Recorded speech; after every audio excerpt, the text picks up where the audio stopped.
গুম হয়েছে, অনেকে পঙ্গুত্ব বরণ করেছে, জেল কেটেছে।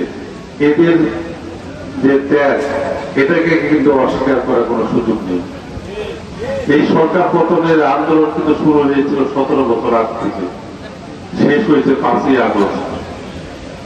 কিন্তু যারা শেষ পর্যায়ে 1 বছর আগে বৈষম্য বিরোধী আন্দোলনের নামে যারা জয়েন করে, যারা আন্দোলনের নেতৃত্ব দিয়েছেন, আমরা তাদেরকে সহায়তা করেছি, তাদের পাশে থেকেছি, তাদেরকে আমরা অভিনন্দন জানাই। কিন্তু এই দেশ গড়ার কাজে তারা আমাদের সাথে শরীক হোক, এটি আমাদের চাহিদা। তারা সবেমাত্র রাজনীতি শুরু করেছে, একদিন আরো অনেক বড় হবে। আমাদের রাজনীতির বয়স তো 40-45 বছর হয়ে গেছে অনেকের এখানকার। তাহলে রাতারাতি যদি আমরা চাঁদে যাওয়ার স্বপ্ন দেখি, তাহলে তো এটা দুঃস্বপ্ন হবে। স্বপ্ন দেখা ভালো, কিন্তু দুঃস্বপ্ন দেখলে তো সেটা খারাপ।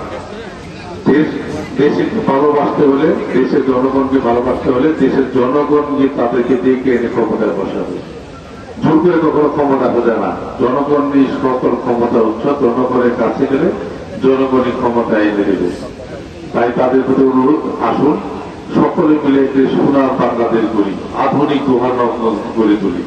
তাহলে আমাদের এলাকার লোক স্বস্তি পাবে।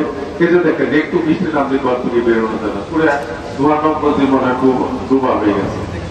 এখান থেকে পরিত্রাণ পেতে হবে, এখান থেকে জনগণকে বেরিয়ে আসতে হবে।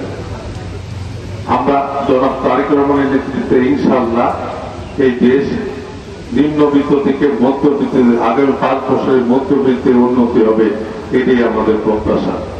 আপনারা সকলে ভালো থাকবেন, সুস্থ থাকবেন। সকলকে ধন্যবাদ। আসসালামু আলাইকুম ওয়া রাহমাতুল্লাহি ওয়া বারাকাতুহু।